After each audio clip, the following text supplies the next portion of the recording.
할렐루야.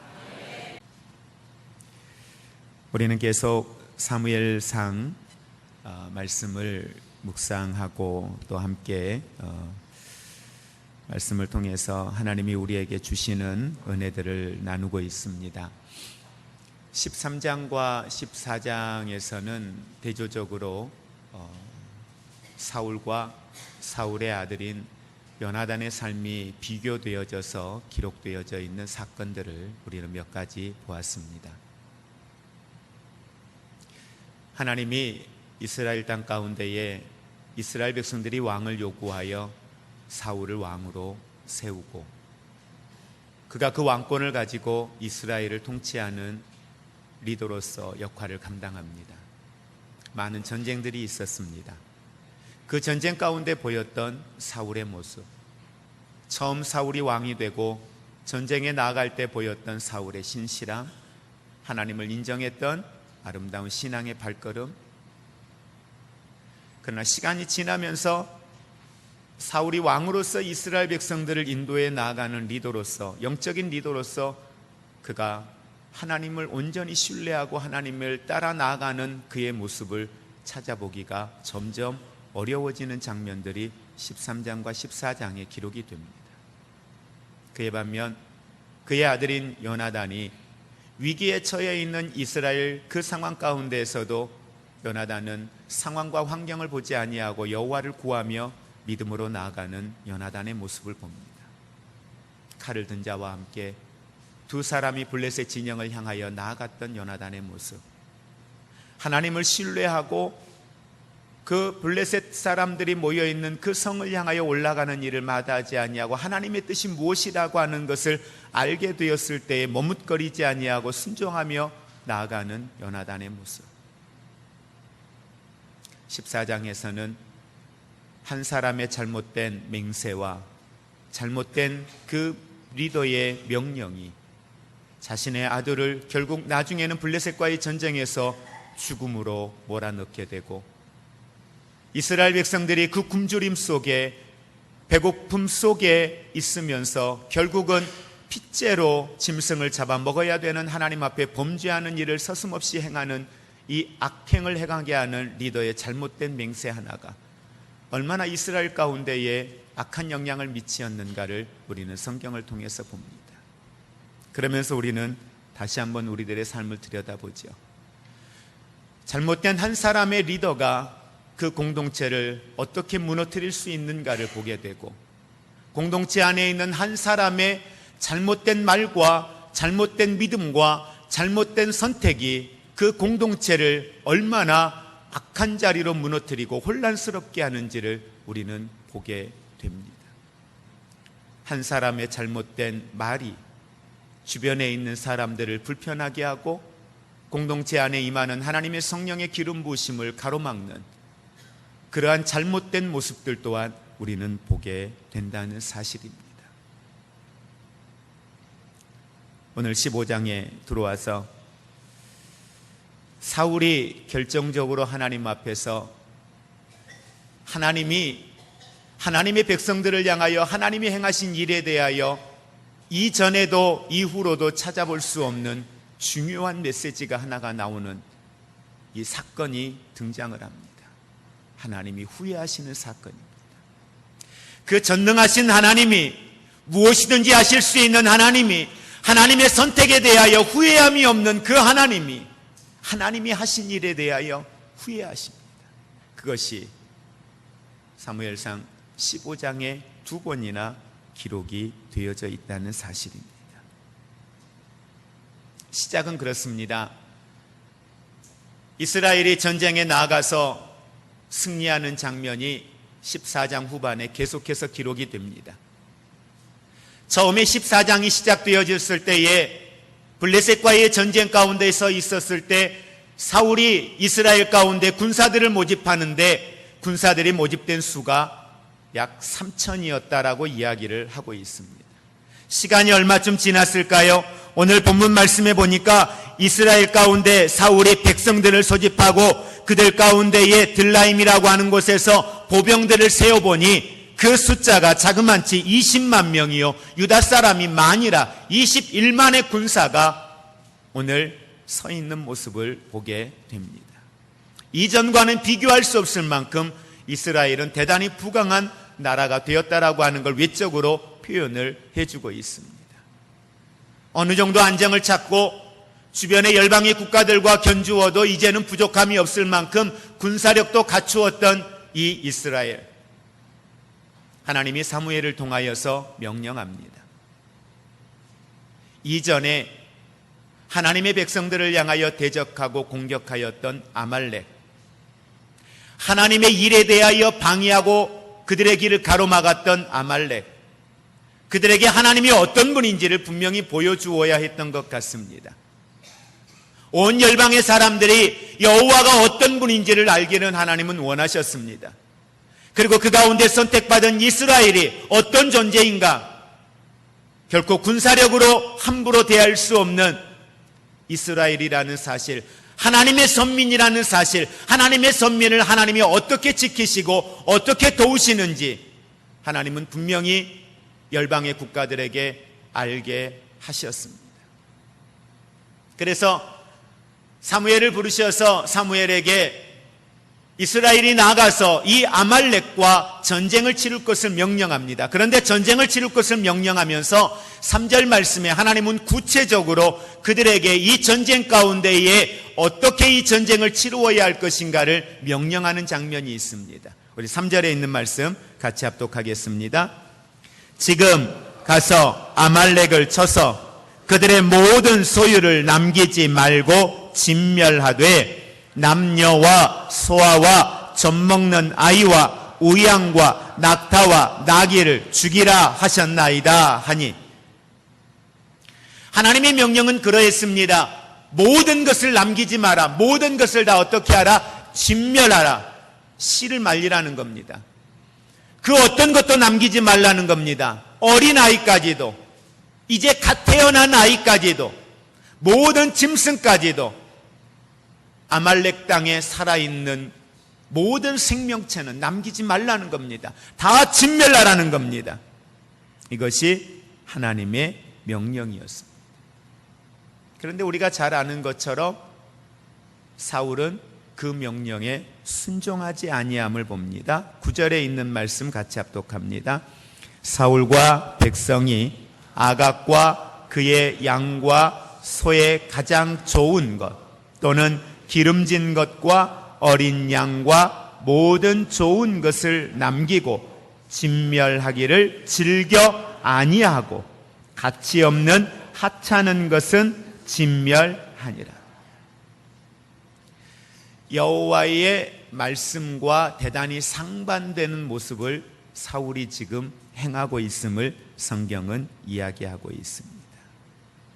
아말렉의 모든 소유를 남기지 말라 하였는데 사울은 모든 좋은 것을 남기었다 그랬습니다. 그리고 말씀대로 진멸하기를 즐겨하지 아니하였다라고 이야기를 하고 있습니다. 그리고 본인이 보기에 여기에 하찮은 것이라고 하는 건 본인이 보기에 가치가 없다라고 생각되어지는 것들만 죽이었다라고 성경은 이야기하고 있습니다. 여러분, 우리 사무엘상 12장 한번 보실까요? 사무엘상 12장, 우리가 몇 주 전에 강의했던 말씀 여러분 기억하실 겁니다. 사무엘상 12장 24절과 25절. 이스라엘 백성들, 이 하나님의 사람들이 어떤지를 하나님은 너무도 잘 알기 때문에요, 사울을 왕에 세우기 전에 분명하게 사울에게 뿐만 아니라 이스라엘 백성들에게 계속해서 그들에게 말씀을 하셨습니다. 24절과 25절 같이 우리 합독합니다. 행하신 그 큰 일을 생각하여 오직 그를 경외하며 너희의 마음을 다하여 진실이 섬기라. 만일 너희가 여전히 악을 행하면 너희와 너희 왕이 다 멸망하리라. 아멘. 사울을 왕에 세우기 전에도 하나님은 사무엘을 통하여 이스라엘의 왕이 누구냐? 이스라엘의 주권자가 누구냐? 계속해서 이야기를 했습니다. 오늘 15장 시작할 때 1절에도 하나님이 사무엘을 부르시어서 사울에게 전달할 메시지를 전하기 시작하면서 이 첫 시작도 뭐라고 합니까? 사무엘이 사울에게 이르되 뭐라고 이야기해요? 여호와께서 나를 보내어 왕에게 기름을 부어 그의 백성이 이스라엘 위에 왕으로 삼으셨은즉, 다시 말하면 사울이여 당신을 왕에 세운 것은 내가 아니라 누구다? 여호와 하나님입니다. 이걸로 시작을 하는 거예요. 다시 한번 상기시켜 주는 거죠. 선지자의 메시지는 계속 동일했습니다. 한 가지의 방향이었습니다. 이스라엘의 왕은 하나님입니다. 당신을 왕에 세운 것도 하나님입니다. 그러니 당신은 여호와 하나님을 기억하십시오. 여호와 하나님을 두려워하십시오. 그 하나님 앞에 신실하십시오. 이 메시지를 계속해서 사울에게 주고 있었던 겁니다. 그런데 사울은 여호와께서 그들을 위하여 행하신 일을 기억하지 않았습니다. 그리고 결국 불순종하는 사울의 모습을 보게 됩니다. 그리고 10절에 있는 말씀, 우리 11절까지 같이 합독하겠습니다. 여호와의 말씀이 사무엘에게 임하니라. 이르시되 내가 사울을 왕에 세운 것을 후회하노니 그가 돌이켜서 나를 따르지 아니하며 내 명령을 행하지 아니하였음이니라 하신지라. 사무엘이 근심하여 온 밤을 여호와께 부르짖으니라. 사무엘이 어떤 마음이었을까? 하나님이 기름 부어 세운 이 사울을 왕에 세우신 것을 후회했다. 오늘 사무엘이 하나님 앞에 근심하여 온 밤을 여호와께 부르짖었다. 사무엘의 마음이 어떤 마음이었을까? 그런 생각을 해보게 되었습니다. 하나님의 마음을 헤아리고 이스라엘을 향하신 하나님의 마음을 다시 한번 묵상하고 사울이 그 행하였던 악에 대하여 이후에 펼쳐질 일에 대하여 아마 사무엘은 이 상황들을 인지하지 않았을까 생각을 해봅니다. 그래서 사무엘이 사울을 만나기 위하여 아침 일찍 나아갑니다. 그리고 사울에게 이 상황을 설명하고 물었습니다. 그때 사울은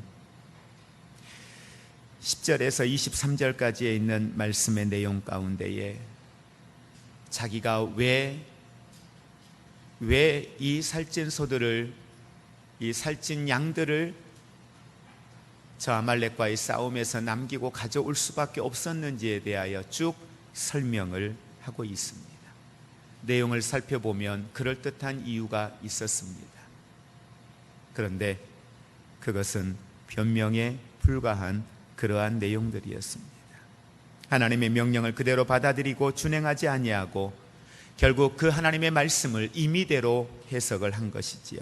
9절 말씀에 하찮은 것은 진멸하니라. 다시 말하면 본인이 보기에 좋은 것과 좋지 않는 것, 진멸해도 되는 것과 죽여도 되는 것과 죽여서는 안 되는 것, 그 기준을 누가? 바로 사울이 정한 거예요. 결국은 그 선택이 누구 때문이었다라고 이야기를 계속해서 하고 있지만, 변명하고 있지만 그 내용을 성경을 통하여 살펴보면 결국은 자신의 생각과 자신이 좋은 대로 자신의 감각을 따라 오늘 그가 선택한 선택이었음을 분명하게 우리는 볼 수가 있다라고 하는 사실입니다. 그래서 하나님은 사울을 왕에 삼으신 것을 후회하셨습니다.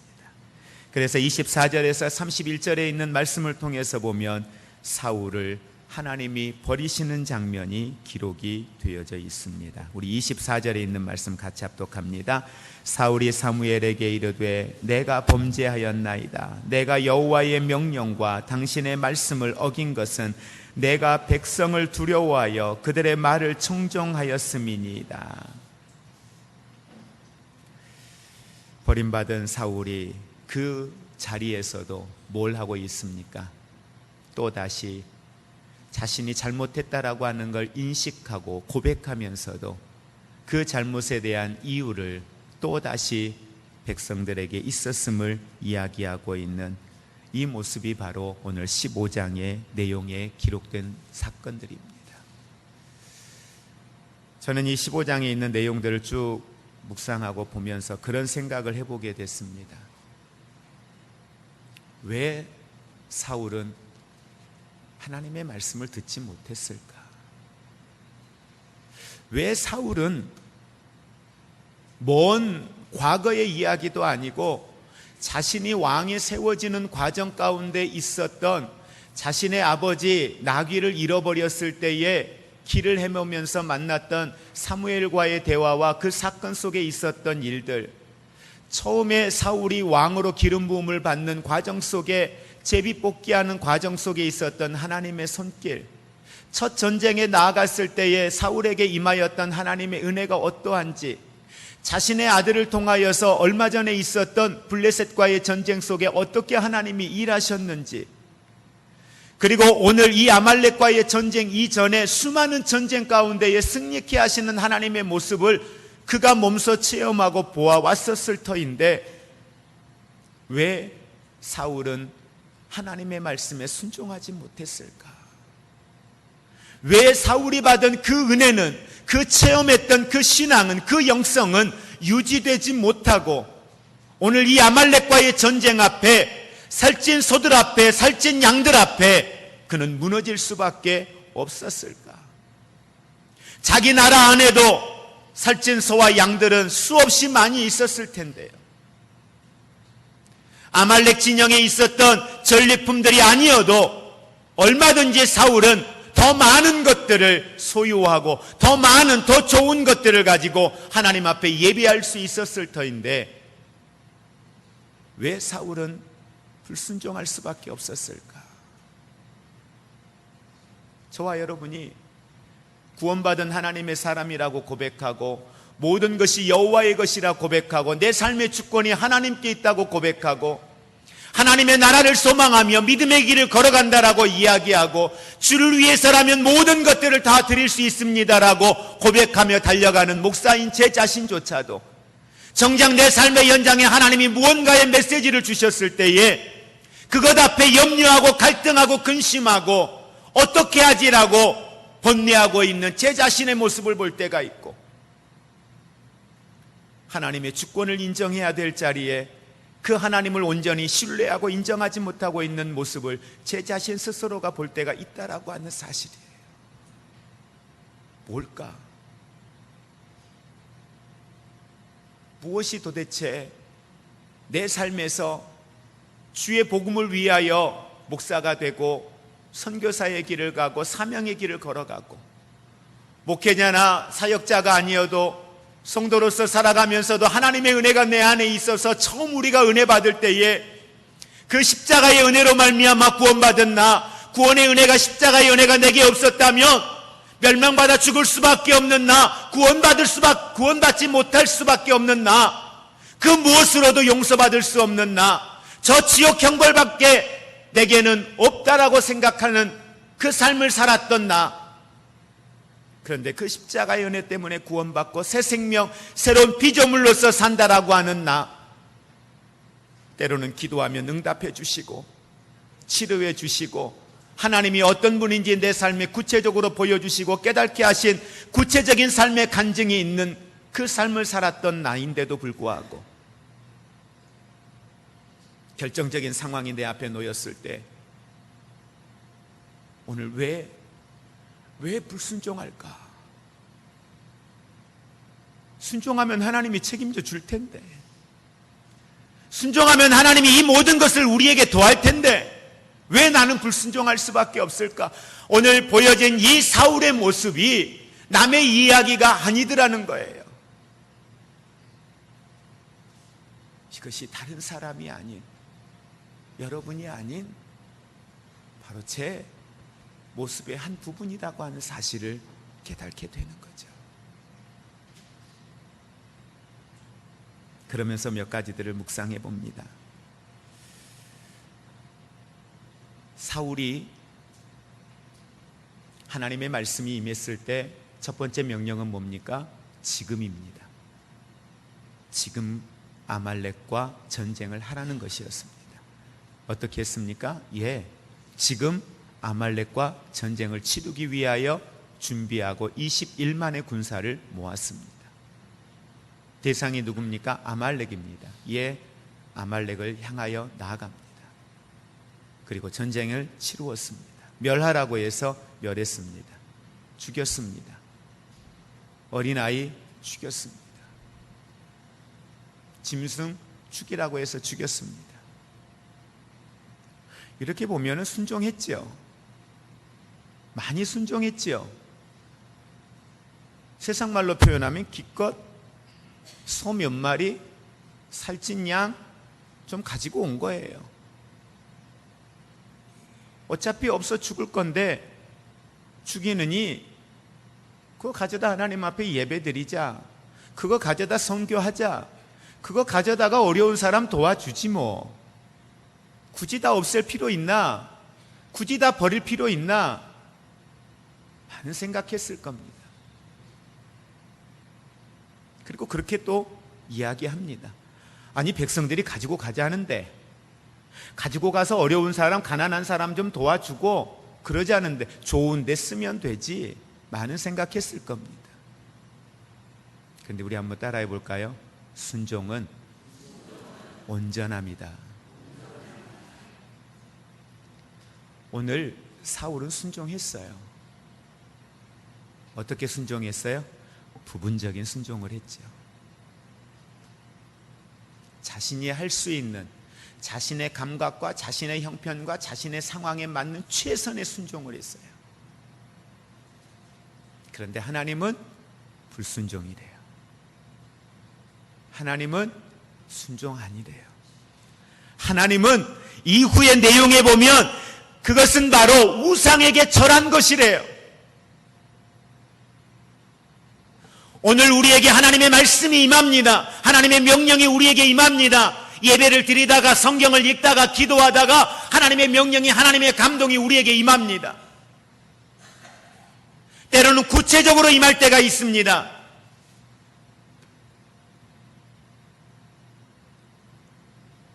여러분, 성경은 우리에게 그대로 온전히 순종하는 걸 우리에게 말씀하고 있다는 사실을 기억하시기를 주의 이름으로 축복을 드립니다. 그래서 정말 때로는 두려울 때가 뭐냐면요, 하나님 앞에는 적당이라는 게 없는 거예요.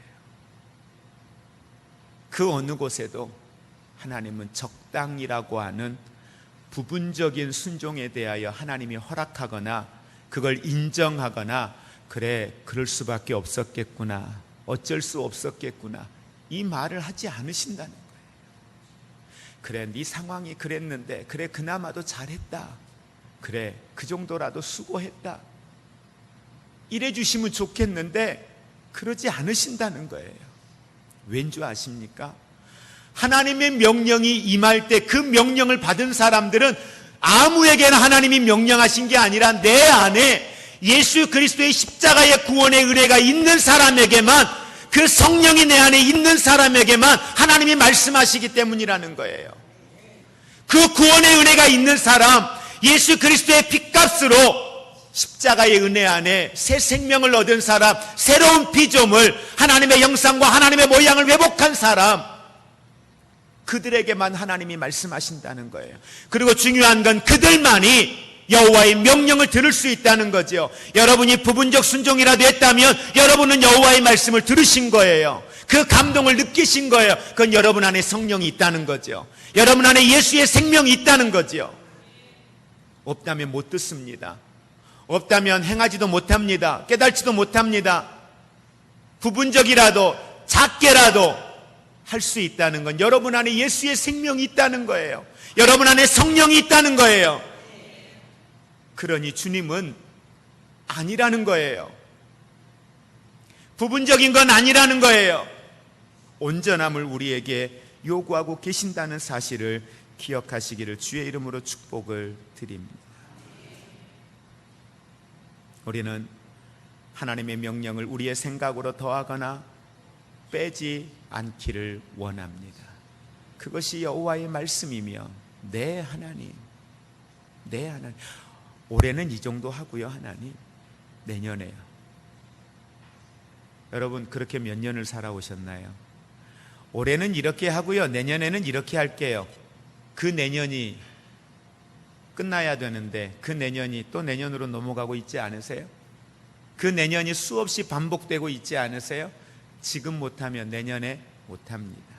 지금 순종하지 못하면 다음 달 순종 못합니다.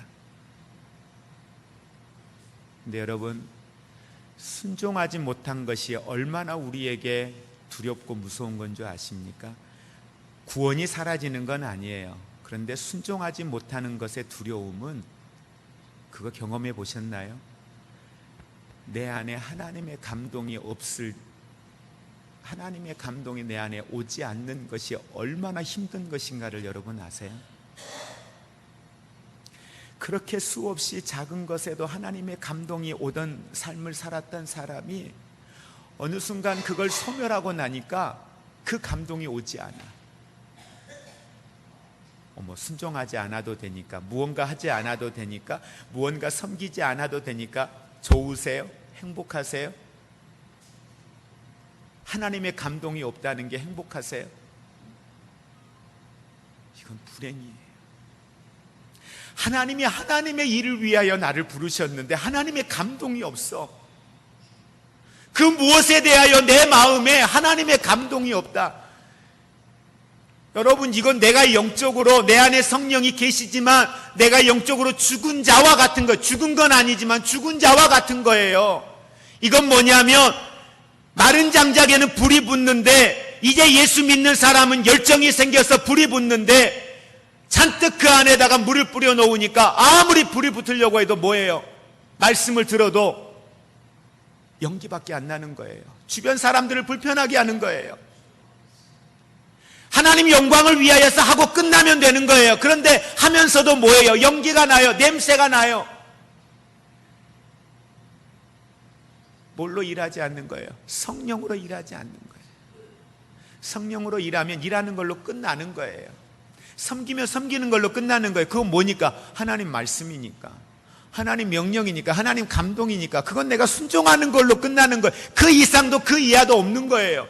목사인 제가 여러분 앞에서 말씀 사역하고 교회를 섬기며 나아가지만 저는 하나님이 내게 주신 사명을 감당하고 나아가면 끝나는 거예요.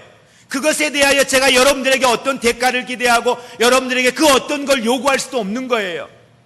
그건 그냥 내게 주어진 사명이니까 그냥 감당하고 가면 되는 거예요. 누구를 섬기라고 했으면 섬기며 섬기는 걸로 끝나는 거예요. 그 이상도 그 이하도 없는 거예요. 내 감각과 내 생각과 나의 사고로 나아가면, 그러니까 거기엔 항상 뭐가 생겨요? 문제가 생긴다는. 그러니까 지금 사울이 봤을 때는 억울한 거예요. 나중에 한번 보실래요? 이렇게 불순종하고 나아갔던 사울이 결정적으로 여러분 어떤 모습을 보입니까? 사무엘에게 책망을 받았을 때에 그 책망을 받은 자리에서 인정하지 않아요.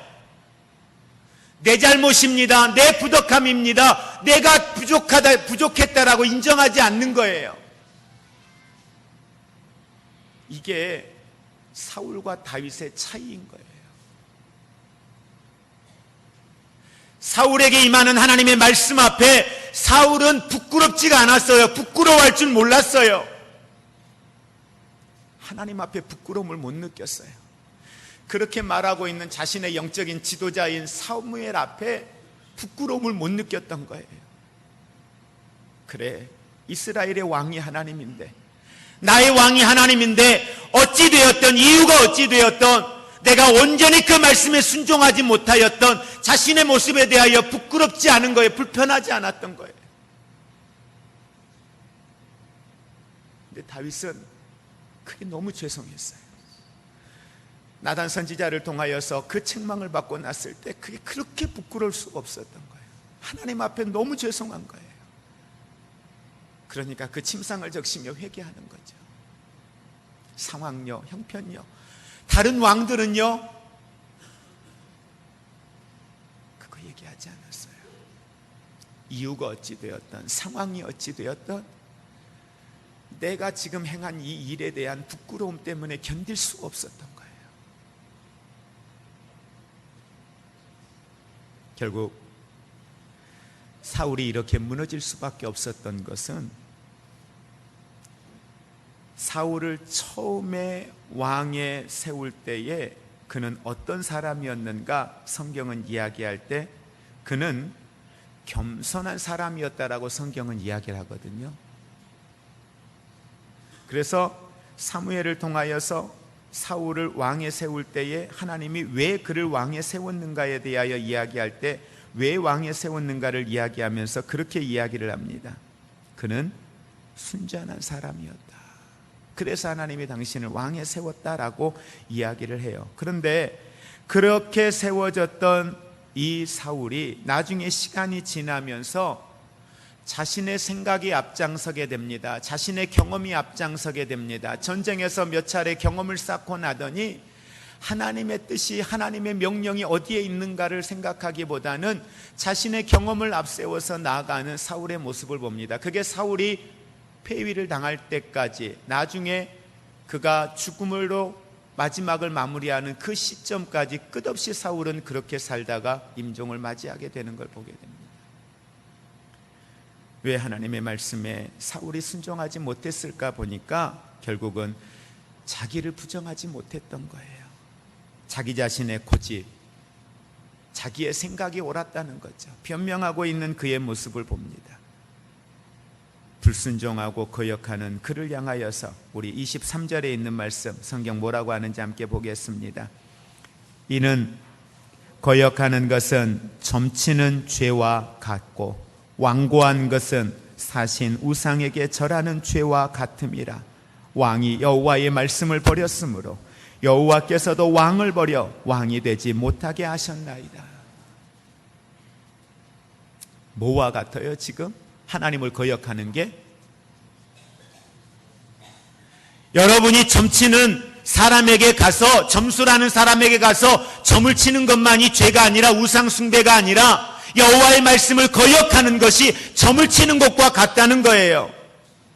우리의 그 완고함이, 회개하지 않는 그 완고함이, 자기가 중심이 되어 살아가는 그 완고함이, 여호와의 말씀을 청종하지 않는 그 완고함이 우상에게 절하는 것과 같다는 거예요. 그래서 하나님은 당신을 버렸습니다, 이렇게 이야기를 하고 있습니다. 결국 자기 자신이 우상이 되어 자기의 생각과 자기의 경험을 내려놓지 못하고 살아갔던 사울의 마지막은 비참한 마지막을 맞이하는 모습을 우리는 보게 됩니다. 그리고 이후에 어떤 이유로도 사울은 회개하는 장면을 성경에서 찾아볼 수 없다는 사실입니다. 그럴 수밖에 없는 사울의 모습을 우리 한번 마지막으로 보겠습니다. 24절 같이 합독합니다. 사울이 사무엘에게 이르되 내가 범죄하였나이다. 내가 여호와의 명령과 당신의 말씀을 어긴 것은 내가 백성을 두려워하여 그들의 말을 청종하였음이니이다. 자, 다시 한번 말합니다. 그가 다시 한번 또 이야기합니다. 내가 잘못했습니다. 예, 회개하는 거예요. 지금 회개기도 하는 거예요. 회개하는데 회개하면서 뭐라고 말합니까? 하나님과 당신 앞에 내가 죄를 지었습니다 라고 이야기를 해요. 그러면서 뭐라고 이야기하죠? 백성을 두려워했다. 내가 죄 짓는 게 무엇 때문이었냐? 백성을 두려워했다. 이 말은 사람을 의식한 거죠. 사람을 두려워한 거지. 그 말이 사실이냐 아니냐 글쎄 모르겠어요. 근데 중요한 건 우리 많은 믿음의 사람들이 하나님의 말씀에 순종하지 못하는 많은 이유 중에 하나가 사람들을 의식하는 거예요. 사람을 두려워하는 거예요. 사람이 어떻게 볼까 인식하는 거죠. 그 사람에 대한 두려움 때문에, 사람들이 보는 시선 때문에 우리들이 결국은 사람보다, 하나님보다는 누구의 시선을 더 의식한 거예요? 하나님, 아니 사람을 의식하는 거예요. 보고 있는 사람을 더 의식하는 거예요. 그들이 어떻게 평가할까, 하나님이 어떻게 평가할까를 두려워하는 것이 아니라 내 앞에 있는 내 남편이, 내 앞에 있는 저 사람이, 내 앞에 있는 목사가 어떻게 평가할까, 그걸 더 두려워하는 거예요. 여러분, 목사의 평가나 목사의 말을 두려워할 이유도 없어요. 하나님이 내게 뭐라고 하신지, 하나님에 대한 평가에 대한 두려움이 저와 여러분에게 있기를 원합니다. 바울이 이렇게 고백합니다. 이제 내가 사람들에게 좋게 하랴, 하나님께 좋게 하랴. 바울은 이 질문을 늘 했던 것 같습니다. 내가 이제 사람을 좋게 할까, 하나님을 좋게 할까 묻는 거예요. 그러면서 바울은 고백합니다. 내가 지금까지 사람들의 기쁨을 구하였다면 그리스도의 종이 아니다. 내가 이제까지 다메섹에서 예수님 만나고 지금까지 살아오면서 사람들의 기쁨을 구하였다면 나는 그리스도의 종이 아니다. 나는 그리스도의 사람이 아니다. 여러분, 하나님은 계속해서 이스라엘 백성들에게 말씀하셨습니다. 이스라엘의 왕이 하나님이다. 이스라엘의 구원자가 하나님이시다. 저와 여러분의 구원자가 하나님이시여 우리의 삶의 주권이 하나님께 있고 그 하나님은 우리에게 약속의 말씀들을 주시면서 우리가 믿음으로 은혜 안에 살아가면 우리의 삶을 풍성케 하실 뿐만 아니라 우리의 삶을 통하여 하나님의 놀라운 일들을 이루어 가실 것을 분명하게 약속하고 있습니다. 우리가 알 수 있는 오늘의 최선은 온전한 순종입니다. 그 은혜 안에서 오늘 우리의 삶이 온전한 순종의 자리로 나가기를 원합니다. 우리가 찬양했던 것처럼 예배자가 무엇입니까? 예배자는 그 하나님을 인정하는 겁니다. 그 삶의 현장에 하나님을 인정하면 그 자리가 예배자의 자리입니다. 식사할 때 여러분이 기도한다면 그게 예배자의 자리입니다.